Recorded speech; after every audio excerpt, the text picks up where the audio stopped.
Saudi আরব আকামার মেয়াদ বাড়ালো আরও ২৪ দিন। রোববার থেকে ভিসার আবেদন গ্রহণ শুরু। প্রয়োজনে চালু হবে চার্টার বিমান। ফিরতি টিকিট নিয়ে কাটেনি জটিলতা। মানব পাচার চক্রের হোতা হিমু ৪০০ লোককে ঠকিয়ে হাতিয়ে নিয়েছে কোটি কোটি টাকা।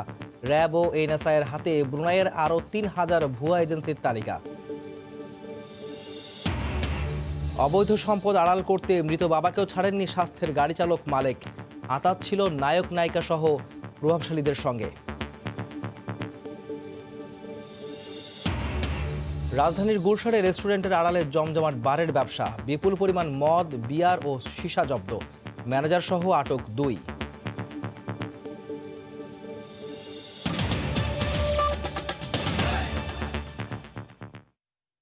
দেখছিলেন শিরোনাম। প্রবাসের সময় সঙ্গে আছে আমি আহমেদ সালেহিন। আগামী ১৭ই অক্টোবর পর্যন্ত সৌদি প্রবাসী বাংলাদেশিদের ওয়ার্ক পারমিট বা আকামার মেয়াদ বাড়িয়েছে সৌদি সরকার। একই সঙ্গে দেশে আটকে পড়া প্রবাসীদের ভিসার মেয়াদও বাড়ানোর সিদ্ধান্ত নিয়েছে দেশটি। বুধবার সন্ধ্যায় সময় সংবাদকে একথা জানান পররাষ্ট্রমন্ত্রী। রোববার থেকেই ঢাকার সৌদি দূতাবাসে স্বাস্থ্যবিধি মেনে ভিসার আবেদন গ্রহণ শুরু হবে। একই সঙ্গে যতগুলো প্রয়োজন পতাকাবাহী ফ্লাইট পরিচালনার ব্যাপারেও একমত হয়েছে দুই দেশ। প্রবাসীদের টানা আন্দোলনের মুখে সুখবর আসলো বুধবার সন্ধ্যায়। সৌদি সরকার আরবি সফর মাস পর্যন্ত প্রবাসীদের আকামার মেয়াদ বাড়ানোর সিদ্ধান্ত নিয়েছে। একই সঙ্গে বাড়বে দেশে আটকে পড়া প্রবাসীদের ভিসার মেয়াদও। রোববার থেকেই ঢাকাস্থ সৌদি মিশন ভিসা আবেদন গ্রহণের কার্যক্রম শুরু করবে। যাদের ভিসার মেয়াদ শেষ হয়ে গেছে তারা সৌদি মিশনে গিয়ে, এই রবিবারে তারা মিশন খুলবে, তখন মিশনে গিয়ে তাদের ভিসার মেয়াদটা বাড়াইতে পারবে। কারো এই ওয়ার্ক পারমিট বা আকামাটা এক্সপায়ার করে ফেলে কি হবে? ওনারা বললেন যে এই মাসটা সফরের মাস, এই আরবি মাস সফরের মাস, এই সফরের মাসে আমরা এই ওয়ার্ক একামাটা সবার ভ্যালিড বলে গণ্য করব। পররাষ্ট্রমন্ত্রী দুই দেশের বিমান চলাচলে জটিলতা নিরসনেরও কথা জানান। বলেন, এখন থেকে সৌদি আরবে যতটা সম্ভব ফ্লাইট পরিচালনা করতে পারবে বিমান বাংলাদেশ। সৌদি এয়ারলাইন যতগুলো বাংলাদেশে আসতে চায় আমরা সবাইকে অ্যালাউ করব।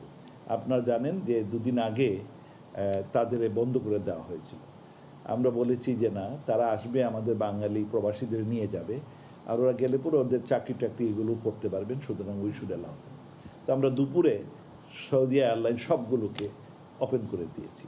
এর আগে দিনভর আকামার মেয়াদ শেষ হয়ে যাওয়ার শঙ্কায় চতুর্থ দিনের মতো রাজপথে আন্দোলনে নামে কাজে ফিরতে যেতে চাওয়া প্রবাসীরা সৌদি এয়ারলাইন্সের বিরুদ্ধে টিকিট কালোবাজারি ও নানা অনিয়মের অভিযোগ করেন। সৌদি এয়ারলাইন্সের কর্তৃপক্ষ ওখান থেকে বলতেছে ৩০ তারিখের আগে তারা কোনো টিকিট দিতে পারবে না। সব নাকি ৩০ তারিখের মধ্যে সব বুকিং হয়ে গেছে, অথচ বাইরে ট্রাভেল চালারা টিকিট দিচ্ছে। তারা টিকিট বিক্রি করছে ১.৫ লক্ষ টাকার বিনিময়ে। আমরা যে আসছি এখানে ৮ মাস হয়ে গেছে, আরো ২ মাস যদি থাকি আমরা বাংলাদেশে, তাহলে আমাদের বউ বাচ্চা পথে বসতে হবে। স্বাস্থ্যবিধি মেনে ভিসা আবেদনের অনুরোধ করেছে ঢাকাস্থ সৌদি দূতাবাস। আজহার লিমন, সময় সংবাদ, ঢাকা।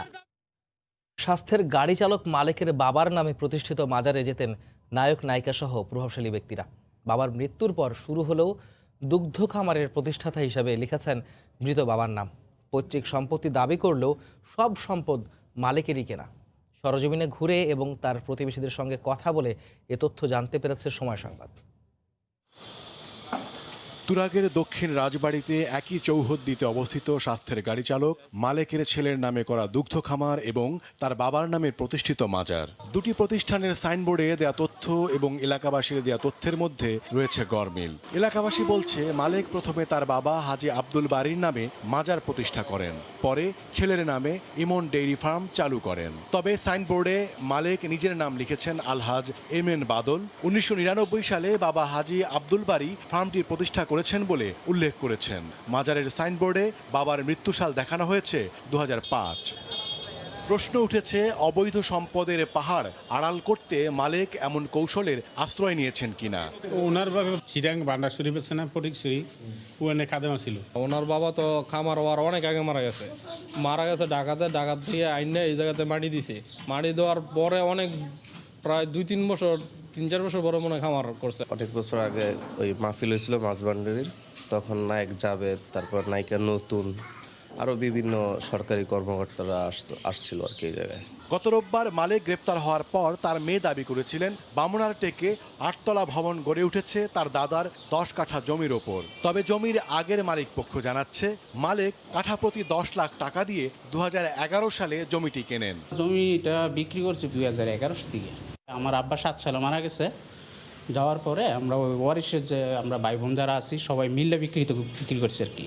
10 কাঠা জমি যে নিছে উনি আমাদের কাছ থেকে নিছে, আর আগে যে জমিগুলো কিনছে ওগুলোর কথা আমরা বলতে পারবো না। এসব অসঙ্গতির বিষয়ে কথা বলতে পরিবারের কাউকে পাওয়া যায়নি। ওমর ফারুক, সময় সংবাদ, ঢাকা। মাত্র একটি প্রতিষ্ঠান দরপত্র দাখিল করায় এবার বাদ দেওয়া হলো প্রায় 106 কোটি টাকার প্রকল্পের টেন্ডার। অবিশ্বাস্য হলেও এমন ঘটেছে শরীয়তপুরের একটি সড়ক উন্নয়ন প্রকল্পে, যা নিয়ে আবারও প্রশ্নের মুখে সরকারের অনলাইন ভিত্তিক দরপত্র কার্যক্রম ইজিপি। দরপত্রদাতার নাম বলা না হলেও ক্রয় কার্যক্রম সংশোধন করে ক্রয় প্রস্তাবটি পুনরায় উপস্থাপন করতে নির্দেশ দিয়েছেন অর্থমন্ত্রী। জুবার ফয়সালের রিপোর্ট। সাধারণ বিবেচনায় কোনো প্রকল্পের কার্যাদেশ পাওয়ার জন্য ঠিকাদারদের প্রতিযোগিতাটাই দেশে বহুল প্রচলিত, যেখানে অনৈতিক প্রভাব আর অর্থের কারসাজি বন্ধে সরকার চালু করেছে অনলাইনে দরপত্র দাখিলের প্রক্রিয়া ইজিপি। এরপরও এবার দেখা গেল ব্যতিক্রমী এক ঘটনা। শরীয়তপুরের মনোহর বাজার থেকে ইব্রাহিমপুর ফেরিঘাট পর্যন্ত সড়ক নির্মাণের 105 কোটি 83 লাখ 82 হাজার টাকার ক্রয় কাজ পেতে দরপত্র জমা পড়ে মাত্র একটি। তবে সুসংবাদ হলো ক্রয়নীতি মেনে তা বাতিল করেছে সরকারি ক্রয় সংক্রান্ত মন্ত্রিসভা কমিটি। অর্থমন্ত্রী বলছেন নিয়ম মেনে পুনরায় দাখিল করতে হবে ক্রয় প্রস্তাবটি। ইনভেস্টিগেশন লাগবে না, আমরা নিয়ম কানুন মেনে পত্রিকায় বিজ্ঞপ্তি দিয়েছি, তারপর অফার আসে নাই। যেহেতু সিঙ্গেল টেন্ডার, আমরা সিঙ্গেল টেন্ডার ভিত্তিতে আমরা মনে করেছি যে এটা কম্পিটিটিভ প্রাইস পাওয়া দরকার, এবং সেই কম্পিটিটিভ প্রাইসটি পাওয়ার জন্যই আমরা আবার নতুন করে টেন্ডার করার জন্য অনুরোধ থেকে জানিয়েছি।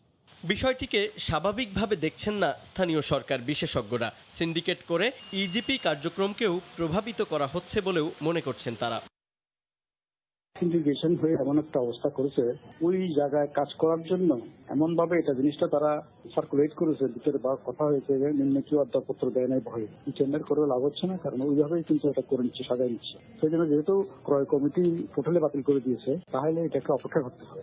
চলতি বছরের 23তম সভায় 334 কোটি 40 লাখ 61 হাজার টাকার 4টি ক্রয় প্রস্তাবে অনুমোদন দিয়েছে সরকারি ক্রয় সংক্রান্ত মন্ত্রিসভা কমিটি। অনুমোদিত 4টি প্রস্তাবে মোট অর্থের পরিমাণ 334। জুবাইর ফয়সাল, সময় সংবাদ, ঢাকা। করোনার দ্বিতীয় ঢেউ সামলাতে সংক্রমণের প্রকৃত চিত্র জানা সবচেয়ে জরুরি বলে মনে করেন বিশ্লেষকরা। সেক্ষেত্রে শীতে প্রকোপ বাড়লেও সংকট মোকাবেলায় বেগ পেতে হবে না। এদিকে স্বাস্থ্যবিধি উপেক্ষিত হওয়ায় দ্বিতীয় ঢেউয়ের পরিস্থিতির সৃষ্টি হচ্ছে বলে জানিয়েছেন স্বাস্থ্যমন্ত্রী জাহিদ মালেক। রাশেদ বাপ্পির রিপোর্টে বিস্তারিত। গত 8 মার্চ থেকে দেশে করোনার প্রাদুর্ভাব শুরু হলেও তীব্রতা বাড়ে জুনে, কিন্তু জুনের শেষ থেকে আশঙ্কাজনক হারে কমতে থাকে নমুনা পরীক্ষা। এদিকে সময়ের সাথে সাথে সাধারণ মানুষের বাড়ছে স্বাস্থ্যবিধি মেনে চলায় উদাসীনতাও।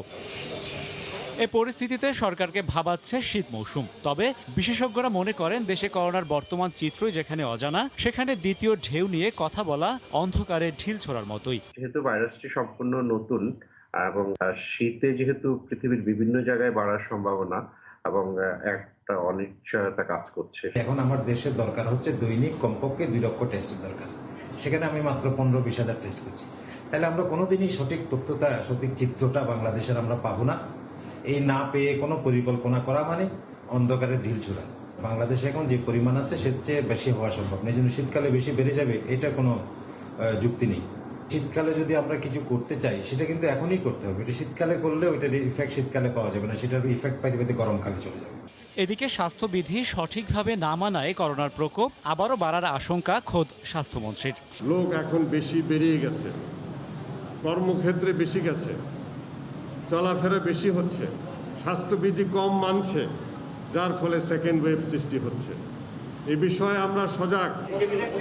দেশে করোনার দ্বিতীয় ঢেউ মোকাবিলায় নিজ নিজ মন্ত্রণালয়কে কর্মপরিকল্পনা নির্ধারণে 15 দিনের সময় বেঁধে দিয়েছে মন্ত্রিপরিষদ বিভাগ। রাশেদ বাপ্পি, সময় সংবাদ, ঢাকা। স্বাস্থ্য অধিদপ্তরের হিসেবে করোনায় আক্রান্ত হয়ে দেশে বুধবার দুপুর পর্যন্ত 24 ঘন্টায় 37 জন মারা গেছেন। নতুন শনাক্ত হয়েছেন 1,666 জন রোগী। এ নিয়ে দেশে মোট রোগীর সংখ্যা 3,52,287 জন।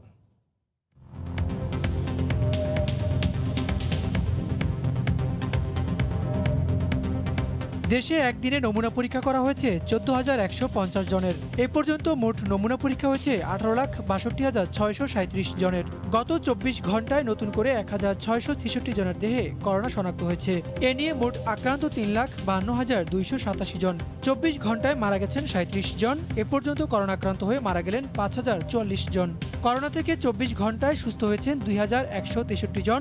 মোট সুস্থ হয়েছেন 2,62,953 জন। রাজধানীর গুলশানে রেস্টুরেন্টের আড়ালে চলছে জমজমাট বারের ব্যবসা। মাদকদ্রব্য নিয়ন্ত্রণ অধিদপ্তর বুধবার রাতে হর্স অ্যান্ড হর্স রেস্টুরেন্টে অভিযান চালিয়ে 20 লাখ টাকা মূল্যের বিপুল পরিমাণ বিদেশি মদ, বিয়ার ও সীসা জব্দ করে। এ ঘটনায় রেস্টুরেন্টের ম্যানেজার সহ দুজনকে আটক করা হয়েছে। রাজধানীর গুলশানের সুপরিচিত রেস্টুরেন্ট হর্স অ্যান্ড হর্স শুধু রেস্টুরেন্ট হিসেবে পরিচিত হলেও মাদকদ্রব্য নিয়ন্ত্রণ অধিদপ্তরের অভিযানে উঠে এসেছে অন্য গল্প। রেস্টুরেন্ট ব্যবসার আড়ালে দীর্ঘদিন থেকে বিদেশি মদ, বিয়ার ও সীসা বিক্রির প্রমাণ মিলেছে বুধবার রাতে চলা অভিযানে। মাদকদ্রব্য নিয়ন্ত্রণ অধিদপ্তর বলছে, এই অভিযানে 810 ক্যান বিয়ার, 203 বোতল বিদেশি মদ এবং 2 কেজি সীসা জব্দ করেছে তারা। রেস্টুরেন্টের অনুমতি থাকলেও বারের জন্য কোনো অনুমতি নেয়নি প্রতিষ্ঠানটি। জব্দ করা এসব মদের জন্য সংশ্লিষ্ট কর্তৃপক্ষের কাছে নেওয়া হয়নি কোনো ছাড়পত্র। হর্স অ্যান্ড হর্স নামীয় রেস্টুরেন্টে বিপুল পরিমাণ বিভিন্ন ধরনের বিভিন্ন ব্র্যান্ডের বিলাতি মদ, বিদেশি মদ, তারপরে বিভিন্ন ব্র্যান্ডের বিয়ার এগুলো সংরক্ষণ করে বিক্রি করা হচ্ছে। অভিযুক্ত দুজনকে আটক করা হলেও রেস্টুরেন্ট বন্ধ করা হবে না বলেও জানিয়েছে অধিদপ্তরের অতিরিক্ত পরিচালক। আমরা দুজনকে গ্রেপ্তার করেছি, একজন এখানকার ম্যানেজার, এই রেস্টুরেন্টের ম্যানেজার, আর একজন অ্যাকাউন্টস অফিসার, যারা সরাসরি ইনভলভ এর সঙ্গে, এবং তারা নিজেরাই আমাদের গোডাউন দুটো তারা নিজেরাই দেখিয়ে দিয়েছে। মালিক সহ আমরা যে দুজনকে গ্রেপ্তার করেছি তাদের বিরুদ্ধে নিয়মিত মামলা হবে থানা। এই ধরনের অভিযান অব্যাহত রাখার ঘোষণা দিয়েছে মাদকদ্রব্য নিয়ন্ত্রণ অধিদপ্তর। মুজাহিদ শুভ, সময় সংবাদ, ঢাকা। রেলের কিছু অসাধু কর্মকর্তার যোগ সাজশে নিয়মকে বুড়ো আঙ্গুল দেখিয়ে ট্রেন ইজারা দেওয়া হয়েছে পছন্দের ঠিকাদার প্রতিষ্ঠানকে। দুর্নীতির প্রমাণও পেয়েছে রেলপথ মন্ত্রণালয়। এসআর ট্রেডিং নামের ওই ঠিকাদারির প্রতিষ্ঠান প্রতি বছর রাজস্ব ফাঁকি দিচ্ছে 2 কোটি টাকা। দুর্নীতির বিষয়ে কথা বলতে গেলে সংশ্লিষ্ট রেল কর্মকর্তা সময় সংবাদকে দেন ঘুষের প্রস্তাব। নাজমুস সালেহের রিপোর্ট।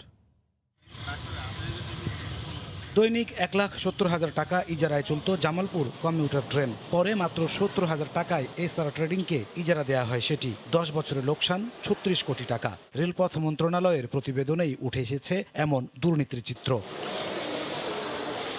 একই অবস্থা দেওয়ানগঞ্জ কমিউটারের বেলায়ও। প্রতিদিন 90,000 টাকা ইজারায় চলে এটি। 2012 সালে যাত্রী পরিবহনে 50% আর পণ্য পরিবহনে 100% ভাড়া বাড়ায় সরকার। 8 বছর ধরে নতুন ভাড়া আদায়ও করছে ইজারাদার, কিন্তু রেলকে দেয়া হচ্ছে আগের ভাড়া। অর্ধেক বাড়ছে, 50%। এখন তো 95 টাকা হয়েছে। 30 টাকা ভাড়া 95 টাকা, নাহলে সিট নাই। যখন থেকে ভাড়া বাড়ছে 50% বাড়ছে, তখন থেকেই আমরা এটা হয়েছে আর কি। নতুন ভাড়া অনুযায়ী 2 ট্রেনে প্রতিদিন 70,000 টাকা কম ইজারা ধরে তা পরিশোধ করতে পূর্বাঞ্চলের প্রধান বাণিজ্যিক কর্মকর্তার দপ্তর থেকে একটি চিঠি দেওয়া হয় এসআর ট্রেডিংকে। এতে 8 বছরে লোকসান হয়েছে প্রায় 20 কোটি টাকা। অনিয়ম তদন্তে গঠিত 5 সদস্যের কমিটির রিপোর্টে পূর্বাঞ্চলের তৎকালীন প্রধান বাণিজ্যিক কর্মকর্তা হাবিবুর রহমান, ডেপুটি বাণিজ্যিক কর্মকর্তা জোবেদা আক্তার ও এডিশনাল বাণিজ্যিক কর্মকর্তা এএম শাহনেওয়াজকে দায়ী করে ব্যবস্থা নেওয়ার সুপারিশ করা হয়। শাহনেওয়াজ এখন পূর্বাঞ্চলের চিফ অপারেটিং সুপারিনটেন্ডেন্ট। এই ব্যাপারে কথা বলতে গেলে সময় সংবাদকে ঘুষের প্রস্তাব দেন তিনি। রিপোর্টটা যাতে না করলে ভালো হয়। আপনাকে কিছু একটা গিফট করবো আর কি, ভালো কিছু। যদি আপনার কিছু চাহিদা থাকে বলবেন, আমিও কিছু আপনাকে গিফট করলাম। গিফট বাবদ মনে করেন যদি কিছু নিতে চান দিলাম, অথবা যদি বলেন আমি কিছু আপনাকে অনারিয়াম করলাম। এদের বিরুদ্ধে ব্যবস্থা নেওয়ার কথা জানিয়েছেন রেলপথ মন্ত্রী। যে প্রশ্নটি তুলেছেন আপনি, সেটাই আমার অবশ্য নলেজে নেই। আমি এটা যেহেতু আপনি বলেছেন, আমি সংশ্লিষ্ট যে ফাইল এটা আমি কালকে দেখব। যদি এই ধরনের কোনো ঘটনা ঘটে থাকে, এই ধরনের কোনো রিকমেন্ডেশন হয় বা থাকে, তাহলে অবশ্যই তাদের বিরুদ্ধে আমরা ব্যবস্থা গ্রহণ করব। বর্তমানে বেসরকারি ব্যবস্থাপনায় পরিচালিত 54টি ট্রেনের 34টি এসআর ট্রেনিংয়ের দখলে। নাজমুস সালেহী, সময় সংবাদ, ঢাকা। নিজেদের দক্ষতা বাড়ানোর পাশাপাশি প্রতিযোগী দেশগুলোর বন্দরের সঙ্গে টিকে থাকতে অবশেষে অত্যাধুনিক যন্ত্রপাতি সংগ্রহ শুরু করেছে চট্টগ্রাম বন্দর কর্তৃপক্ষ। আগামী 1 বছরের মধ্যে 1000 কোটি টাকা মূল্যের যন্ত্রপাতি কেনা হবে। এর মধ্যে 4টি গ্যান্ট্রি ক্রেনও রয়েছে। বিস্তারিত জানাচ্ছেন কমল দে।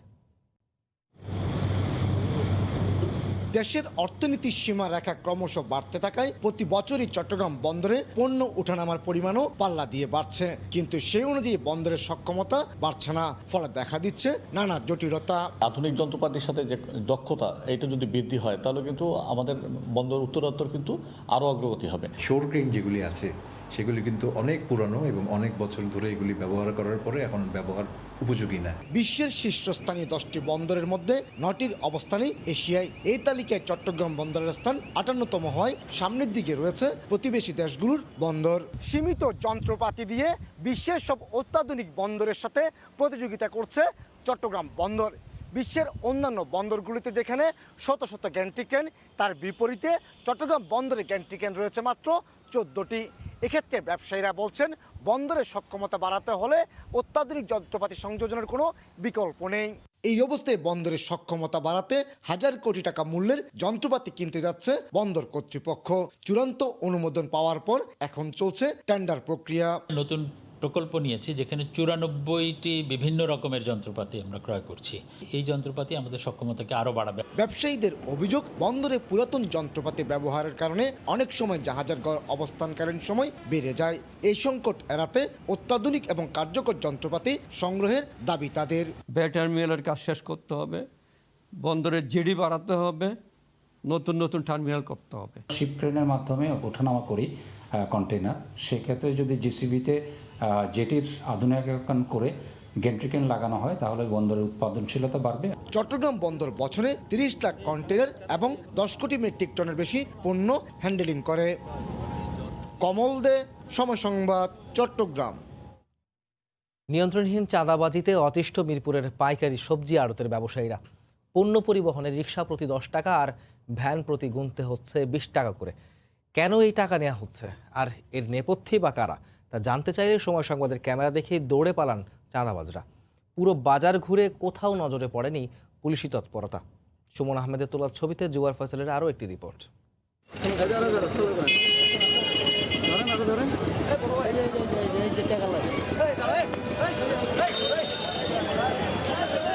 এক দৌড়ে পগার পার।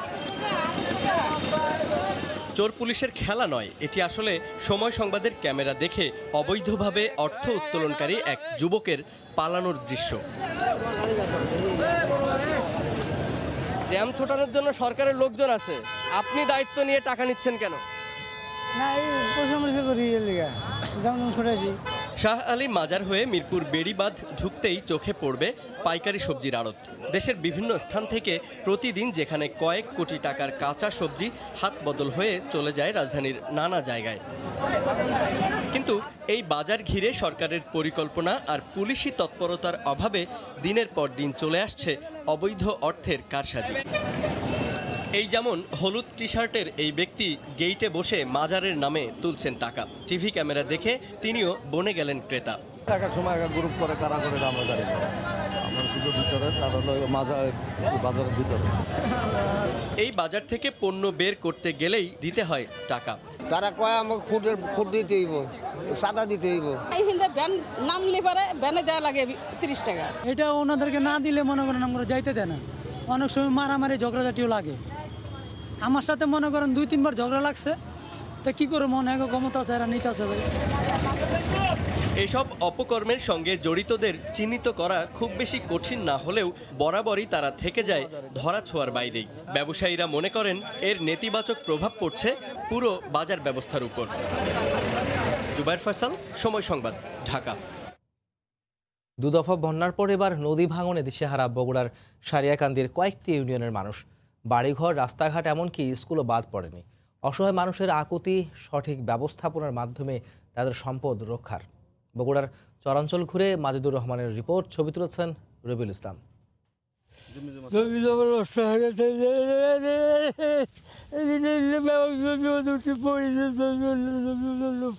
বাঙালি নদীর ভাঙনে জমিজমা হারিয়ে অসহায় সইমুদ্দিন। শেষ বয়সে বাড়ি ভিটার জন্য কোথায় ঠাঁই মিলবে? শুধু তিনি নন, সারিয়াকান্দির নার্সি ইউনিয়নের গোদাগাড়ি গণকপাড়া মালিপাড়া গ্রামের অনেকের আতঙ্ক এখন নদী ভাঙন। জমিগুলোর মেলার আবাদ হয়, এই আবাদ খাই আমরা পাইছি। এখন নদী ভেঙে গেলে তো আমাদের দিন বাজার যাবার লাগবে। আমার নিঃসহায় আমরা নিঃসম্বল, আমার কিছুই ছিলেন থাকবে না। বাড়ি ঘরগুলো অক্কা করে দেয় না না তো বাড়ি ঘর মোট আমাদের শেষ হয়ে যাবে, আমরা কুড়ি যা আশ্রয় নেবো, কুড়ি যা থাকবো। হাট শেরপুর ইউনিয়নের চরদিঘিপাড়া প্রাথমিক বিদ্যালয়টি নদীগর্ভে বিলীন হচ্ছে। 2005 সালে নির্মিত বিদ্যালয়টিতে অনেক স্মৃতি শিক্ষার্থীদের। দুশ্চিন্তায় লেখাপড়া নিয়ে অভিভাবকরা। আমি ক্লাস 1-এ পড়তাম, এই স্কুল ভাঙে যাচ্ছে। আমার স্কুল ভেঙে যাচ্ছে, তার জন্য কষ্ট পাচ্ছি। এখন স্কুল হবি কুটি পড়বি কুটি তার কোনো নিতে এখানে নেই। উপজেলা নির্বাহী কর্মকর্তা জানালেন, ক্ষতিগ্রস্তদের জন্য সরকারিভাবে বরাদ্দ চাওয়া হয়েছে। প্রায় 2300 কোটি টাকা ব্যয়ে নদীর ড্রেজিংয়ের সাথে সাথে 2 তীর রক্ষার কাজ শুরু হবে। সেনাবাহিনীর মাধ্যমে এই কাজটা খুব অচিরেই শুরু হবে এবং এই কাজটা সম্পন্ন হলে আমরা আশা করি যে বাঙালি নদীর ভাঙনটাও খুব দ্রুত আমরা রক্ষা করতে পারব। সরকারি তথ্য মতে 2 সপ্তাহ ধরে চলা নদী ভাঙনে 8টি কমিউনিটি সেন্টার, 3টি বিদ্যালয় সহ কৃষি বিভাগের প্রায় অর্ধ কোটি টাকা ক্ষতি হয়েছে। মাজেদুর রহমান, সময় সংবাদ, বগুড়া। হঠাৎ বৈরী আবহাওয়ায় বিপাকে পড়েছেন কক্সবাজারের ট্রলার মালিক ও জেলেরা। গত 4-5 দিন ধরে সাগরে মাছ শিকার করতে যেতে না পারায় উপকূলে বসে চরম দুশ্চিন্তায় দিন কাটছে জেলেদের। ট্রলার মালিকরা বলছেন লোকসান গুনতে হচ্ছে তাদের। আরও জানাচ্ছেন সুজাউদ্দিন রুবেল। বৈরী আবহাওয়ায় সাগর উত্তাল, তাই সাগরে মাছ শিকার বন্ধ করে কক্সবাজার উপকূলে ফিরেছে শত শত মাছ ধরার ট্রলার। বাঁকখালী নদীর মোহনায় 5-6 দিন ধরে নোঙর করা নোয়াখালী জেলার সুবর্ণচর এলাকার ট্রলার এফবি হাজি সলিমা। হঠাৎ বৈরী আবহাওয়ার কারণে ট্রলারের জেলেরা প্রাণ বাঁচাতে আশ্রয় নিয়েছে কক্সবাজার উপকূলে। যে কষ্ট করতেছি, লাহারে বাতাসে ভাত খাইতে পারি না, চলতে পারি না, জাল মারতে পারি না। গেলে মাছ পাইলে হয়তো 200 টাকা কামাই করতে পারি, আর নইলে মালিকেও কোনো 10 টাকা দেয় না, কেউ কোথা থেকেও 10 টাকা আমরা ইনকাম পাই না। সাগরে মাছ শিকার করতে গিয়ে সরকারি নিষেধাজ্ঞা, প্রাকৃতিক দুর্যোগ সহ নানা সমস্যায় প্রতিনিয়ত পড়তে হচ্ছে ট্রলার মালিকদের।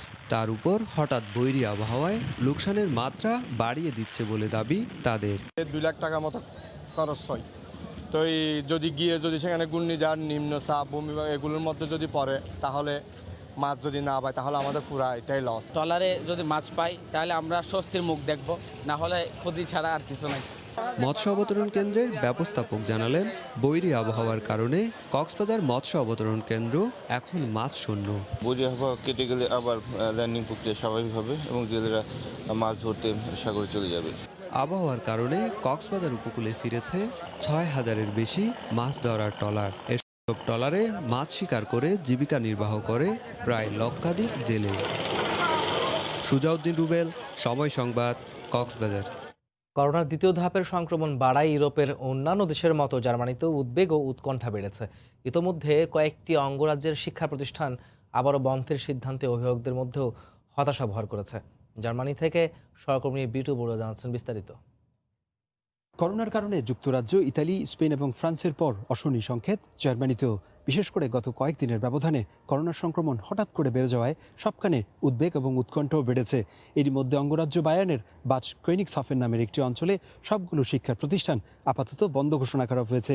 সেখানে অন্যান্য অঞ্চলের সকল শিক্ষার্থীদেরকেও নির্দেশনা দেওয়া হয়েছে তারা যাতে করোনার সকল স্বাস্থ্যবিধি মেনে চলে।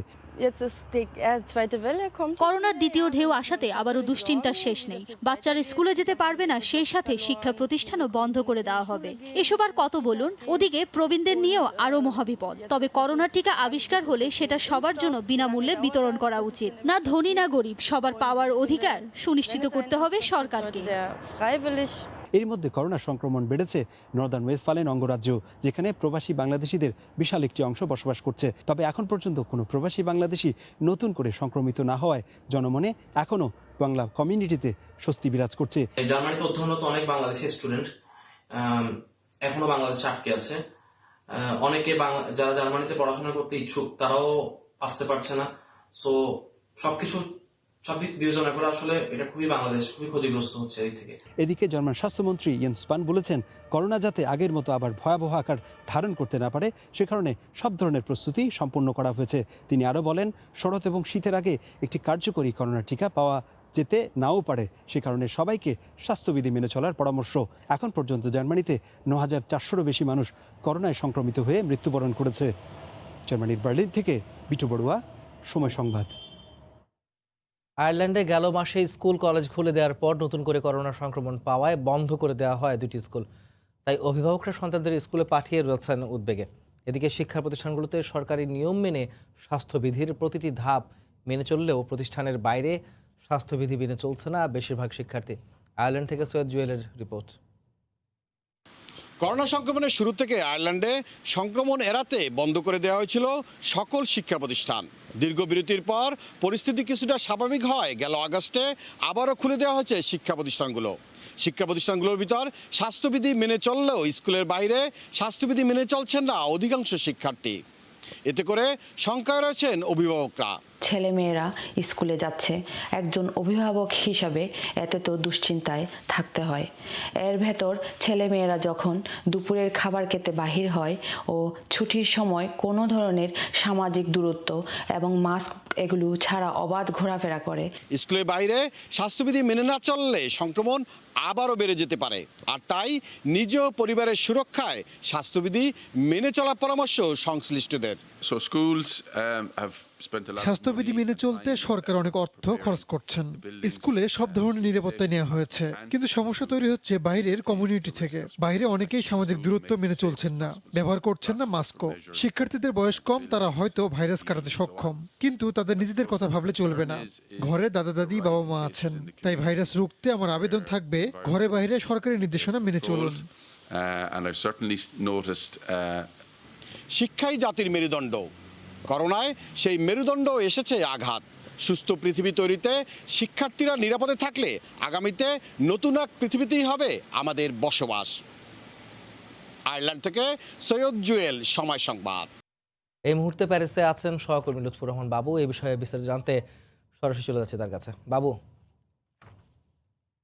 বুধবার স্থানীয় সময় সকালে অজ্ঞাতনামা একটি টেলিফোন থেকে পুলিশকে প্যারিসের আইফেল টাওয়ার উড়িয়ে দেওয়ার একটি হুমকি প্রদান করা হয় এবং তারপর কিন্তু আইন শৃঙ্খলা রক্ষাকারী বাহিনী পুরো আইফেল টাওয়ার ঘিরে রাখে এবং সেটি আসলে বন্ধ করে দেয়া হয় এবং তারপরই পুরো প্যারিস জুড়ে নিরাপত্তা ব্যবস্থা জোরদার করা হয় এবং এই হুমকিটি আসলে এমন একটা সময় আসলে প্রদান করা হলো যখন কোভিড-19 থেকে ঘুরে দাঁড়ানোর চেষ্টা করছে এই দেশটি এবং পর্যটককে আকর্ষণ করার জন্য যখন চেষ্টা করছে, পর্যটক নিয়ে আসার যখন চেষ্টা করছে এবং ইউরোপীয় ইউনিয়নের দেশগুলোর সাথে যখন সীমান্ত খুলে দেওয়া হয়েছে এবং কিছু পর্যটক যখন আসছেন তখনই কিন্তু আসলে এই হুমকিটি প্রদান করা হলো।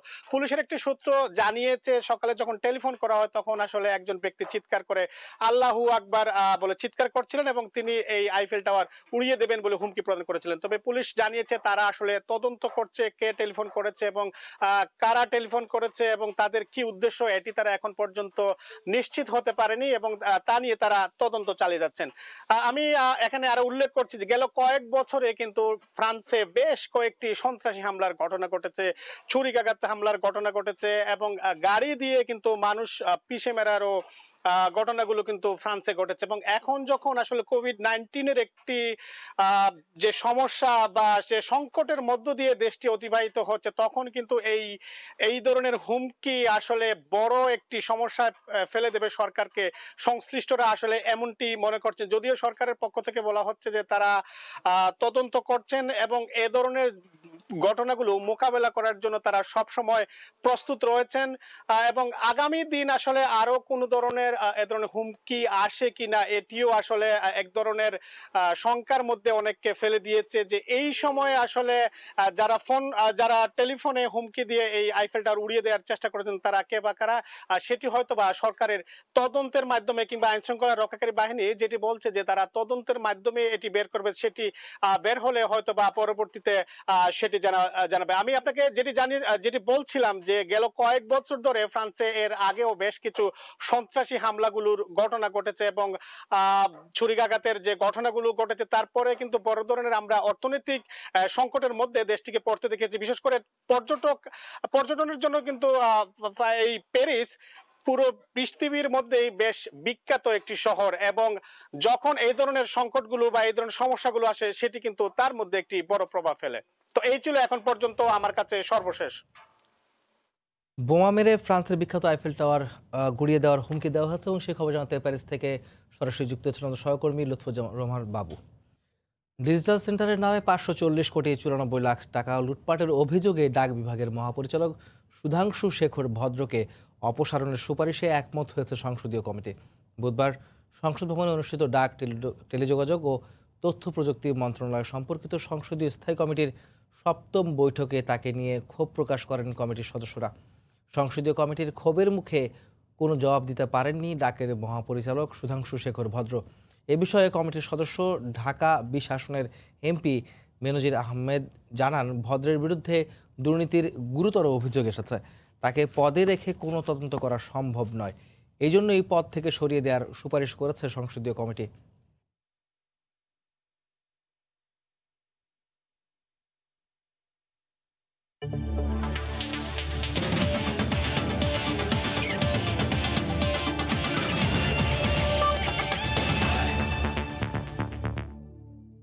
ক্রিকেটের খবর। শ্রীলঙ্কা ক্রিকেট বোর্ড থেকে এখনও আনুষ্ঠানিক কিছু না জানানোয় পূর্ব নির্ধারিত 27 সেপ্টেম্বরের সফরে যাওয়া কঠিন হবে, এমনটাই জানিয়েছেন বিসিবির প্রধান নির্বাহী নিজামুদ্দিন চৌধুরী সুজন। কোভিড টাস্কফোর্সের কাছে বারবার শর্ত শিথিলের আবেদন জানালেও এখনও কোনো সুরাহা করতে পারেনি লঙ্কান বোর্ড, তাই আরও কিছুদিন অপেক্ষায় থাকতে হচ্ছে টাইগারদের। এদিকে সফর স্থগিত হলেও আইসোলেশনে রেখেই ক্রিকেটারদের অনুশীলন চালিয়ে যাওয়ার কথা ভাবছে বিসিবি। মেঘাচ্ছন্ন সারা বেলা, মাঝে মাঝে উকি দিয়ে যায় রোদ, কিছু সময় পর আবার মলিন চারপাশ। বাংলাদেশ ক্রিকেট দলের শ্রীলঙ্কা সফরের রংটাও বদলে যাচ্ছে প্রতি মুহূর্তে। ঘটনা প্রবাহে বারবার যেন লড়াই চলে আশা আর অনিশ্চয়তার। বিসিবি প্রধান নির্বাহীর বক্তব্য, যে লড়াইয়ে ইতিবাচক কিছু যোগ করতে পারেনি। এই মুহূর্তে বিষয়টা একটু চ্যালেঞ্জিং হবে 27 তারিখে ট্রাভেল করা, ভিসা এবং অন্যান্য জটিলতা তো রয়েছেই। সেক্ষেত্রে যদি কোনো অ্যাডজাস্টমেন্টের দরকার হয় আমরা করে নিব। কদিন আগে বিসিবি সভাপতি নাজমুল হাসান পাপন সিরিজ না হলে ঘরোয়া ক্রিকেট চালুর পরিকল্পনা জানিয়েছিলেন। সফর পেছানোর আশঙ্কায় সে কথার পুনরাবৃত্তি সিইওর কণ্ঠেও। তবে 27 তারিখ শ্রীলঙ্কায় যাওয়া না হলেও ক্রিকেটারদের ছাড়ছে না বোর্ড। যদি আমরা এই সিরিজ নিয়ে কন্টিনিউ না করি সেক্ষেত্রে আমাদের অন্য প্ল্যান আছে, সো সেক্ষেত্রে প্লেয়ারদের অনুশীলনটা আমরা কন্টিনিউ করব until unless we take any further decision on this. টাস্কফোর্সকে কিছুতেই মানাতে পারছে না শ্রীলঙ্কান বোর্ড ও ক্রীড়া মন্ত্রণালয়। টাইগারদের কোয়ারেন্টিনের শর্ত শিথিল সহ অনেক প্রস্তাবেই নাকি রাজি নয় তারা। স্পেসিফিক কিছু বিষয় তাদের কাছে জানিয়েছি এবং এই বিষয়গুলো জানার পরে তারা যেটা বলেছেন, তাদের যে কোভিড টাস্কফোর্স আছে বা অন্যান্য যে অথরিটি আছে তাদের সাথে কথা বলে তাদের যে হেলথ গাইডলাইন, সেই হেলথ গাইডলাইনে কতটুকু শিথিল করা যায় সেই বিষয়টা নিয়ে তারা কাজ করছেন এবং উই আর এক্সপেক্টিং যে খুব শীঘ্রই তারা হয়তো এই বিষয়গুলো নিয়ে আমাদের কাছে জানাতে পারবেন। অপেক্ষা করা হবে না এমন হুঁশিয়ারি দিয়েও 1 সপ্তাহের বেশি এসএলসির কাছ থেকে চিঠির জবাব পাওয়ার আশায় বসে আছে বিসিবি। এই আলো ছায়ার খেলা যেন অনন্তকালের। মাকসুম আলম খান, সময় সংবাদ, ঢাকা। এ পর্যায়ে শিশু সংবাদ জানিয়ে দিচ্ছি আরেকবার। সৌদি আরব আকামার মেয়াদ বাড়ালো আরও 24 দিন। রোববার থেকে ভিসার আবেদন গ্রহণ শুরু। প্রয়োজনে চালু হবে চার্টার বিমান। ফিরতি টিকিট নিয়ে কাটেনি জটিলতা। অবৈধ সম্পদ আড়াল করতে মৃত বাবাকেও ছাড়েননি স্বাস্থ্যের গাড়ি চালক মালেক। আতাত ছিল নায়ক নায়িকা সহ প্রভাবশালীদের সঙ্গে। এবং রাজধানীর গুলশানে রেস্টুরেন্টের আড়ালে জমজমাট বারের ব্যবসা। বিপুল পরিমাণ মদ, বিয়ার ও সীসা জব্দ। ম্যানেজার সহ আটক 2।